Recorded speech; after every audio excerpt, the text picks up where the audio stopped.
হে আমার ভাইরা, জিহিজকেল পুস্তকের ৮ অধ্যায় ৬ পদ থেকে এখানে একটা মহান শিক্ষা শুরু হয়ে যাচ্ছে, যা ঈশ্বর তাকে দিচ্ছেন। এবং এটা বলে, আর তিনি আমাকে কহিলেন, হে মনুষ্য সন্তান, ইহারা কি করে তুমি কি দেখিতেছ?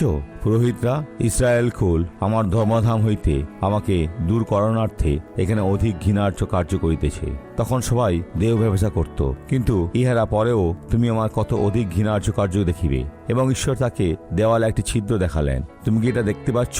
আমি দেখতে পাচ্ছি।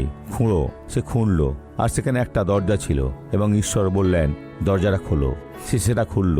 দেয়ালগুলোতে সব ধরনের অনৈতিক জিনিসের চিত্র আঁকা ছিল, যেখানে পুরোহিতরা অন্যান্য প্রতিমার পুজো করছিল। ওটাই ছিল সমস্যা। যদি আমরা সতর্ক না হই তাহলে আগামীকালও হয়তো আজকের মতোই ঘটনা ঘটতে দেখব। সুতরাং এটা আমাদের জন্য একটি সতর্ক বার্তা হয়ে থাকুক, যেন আমরা চোখ খুলে দেখি এবং এই শয়তানি ফাঁদে পা না দিই। আমাদের অবশ্যই পবিত্র হতে হবে, কারণ তিনি পবিত্র। পবিত্র ছাড়া কেউ প্রভুকে দেখতে পাবে না। আপনি হতে পারেন ঈশ্বরের সবচেয়ে বেশি ব্যবহৃত পুরুষ বা নারী, এবং তারপরেও যেতে পারেন অগ্নি ও গন্ধকের হ্রদে।